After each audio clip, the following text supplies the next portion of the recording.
Good evening to all fans of action movies. Today, we bring you from the most dangerous prison in the world.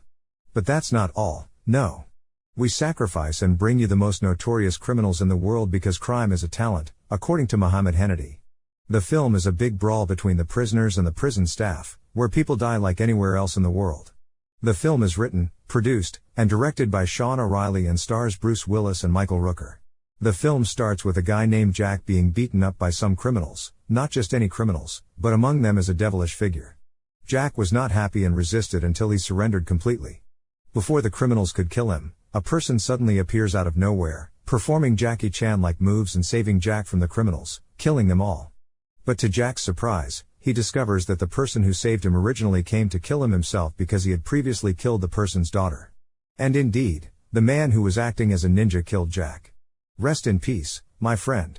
During this period, the world was filled with civil wars, gang wars, riots, and fires among all people. They even used all kinds of weapons you can imagine, such as chemical, biological, and nuclear weapons. Due to all this chaos, many people developed superpowers after being infected with strange substances from biological weapons. These people became a threat to society and endangered its existence. There was concern about coexisting with these people. In order to control all these people and preserve the human race from extinction, they built a large and dangerous prison called San Tiburon Overmax Prison to contain all these people and keep them under their watchful eyes, so that you don't find yourself at night seeing someone walking on the wall in your room and spitting fire. Unfortunately, the officials were somewhat clever because they decided to put natural people without superpowers alongside those who had them. Due to the limited number of prisons in the world, they were overwhelmed. Among the people who entered this prison was the Avenger who killed people at the beginning of the film. His name was Walter, famous as Payback. Poor Payback was sentenced to life in prison. May God help the prisoners there. The warden of the prison was named Wharton, but he was a bit sadistic and brutal, treating the prisoners in a way that your heart wouldn't like. Many people attacked him, but he said, "I'm dealing with doctors here. These are some criminals who need a reality check, and I know how to deal with each one of you. Everyone, mind your own business." Besides, he made sure to inform them that anyone with superpowers loses them as soon as they enter the prison, no magic or sorcery, thanks to the iron surrounding their legs. Among the prisoners was a weak guy named Diego, a poor man who was involved in a very simple case and did not deserve to live with those criminals. While Payback was in prison, he was sunbathing in the yard when he encountered a massive guy who wanted to fight him because Payback had killed his brother before. The guy's name was Diamond Jim, and he had a superpower, boxing from here to a pair of scissors from there. Payback was about to kill him if the prison guards hadn't intervened. Diego was watching and got to know a guy named Gordon Twitty, who advised Diego with some advice to help him survive his days in the prison. While they were talking, Diego told Gordon that he knew someone in the prison who couldn't have his superpowers taken away, named Zay Loop. But Gordon told him it was just a rumor and that he had never heard of anyone with superpowers in the prison. However, Gordon seemed intrigued by the mention of Zay Loop and urged Diego to find out more about him. He explained that information was a valuable currency inside the prison, and if Zay Loop truly possessed extraordinary abilities, it could potentially be a game changer for Diego's survival. Diego listened intently, realizing that uncovering the truth about Zay Loop could be his ticket to a better life within the prison walls. He thanked Gordon for the advice and decided to delve deeper into the matter. Over the next few days, Diego discreetly gathered information from fellow inmates, trying to piece together the puzzle of Zay Loop's existence. He approached different prisoners, cautiously inquiring about the rumored individual. Some scoffed, dismissing Zay Loop as nothing more than an urban legend. Others seemed to believe there was some truth to the stories but were reluctant to share any specific details.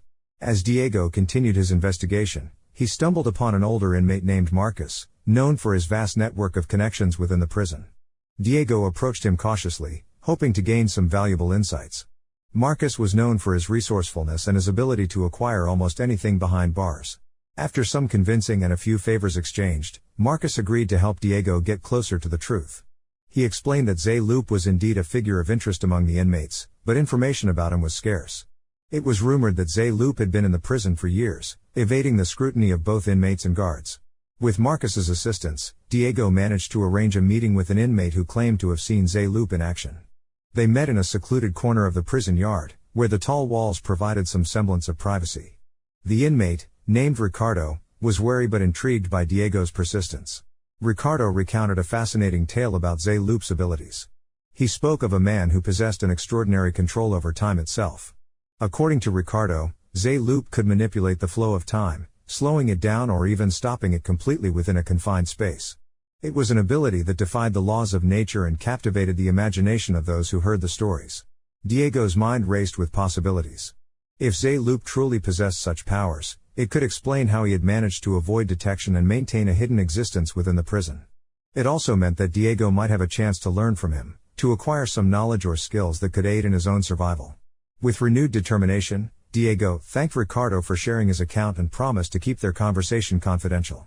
He knew he had stumbled upon something significant, something that could change his entire experience in the prison. Armed with this newfound knowledge, Diego began to formulate a plan. He would find a way to make contact with Zé-Loup and learn from him, whatever the cost.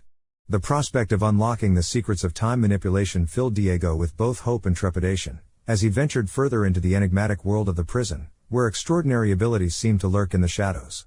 The supervisor suspects Diego and tries to find out what he's hiding, but Diego tells him that he doesn't know anything and that Zé-Loup only asked him to work in the cafeteria. From the first moment, Diego spilled the beans and spilled everything, much to the amusement of his friends. Meanwhile, Walton goes to Zé-Loup, expecting him to hand over the money and complete the operation, but it messes with his mind, and he can't figure out how to use his powers again. That's when Zé-Loup lets him off the hook and tells him that the money will be very close and won't cross his mind. Zé-Loup appears with a tablet device and starts playing with a few things as if he were a prison hacker. He also had a handcuff attached to him, which he used to carry out the commands given to him. The guard would pass by every cell and distribute Zé-Loup's instructions to see how the prisoners would escape, most likely on the next Friday, which was supposed to be the day the prison supervisor and Walton retire. The secretary comes in and shouts at Walton for appointing someone else as the prison supervisor after him, and he laughs at her. Greet his consequences. Zé-Loup then transfers the money to Walton, but at the same time, the iron that suppresses the prisoner's superpowers stops working, and every inmate regains their powers. In that moment, a massive brawl and chaos erupt between the prisoners and the guards. The guards try to figure out how to regain control over the prisoners, and the secretary suggests a plan that worked before, allowing them to regain control and manipulate them just like before. Then something very important happens. After Zé-Loup transfers all the money to the supervisor, he is able to transfer himself into the supervisor's body.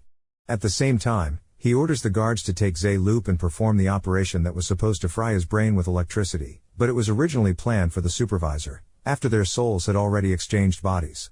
Afterward, Zé-Loup, in the supervisor's body, meets the secretary and appoints her as the new prison supervisor. He then escapes from the prison, considering the transferred money as his own, ensuring he can live with it without it being diminished, and thus he laughs at Walton, who is presumed dead, a complicated mind indeed.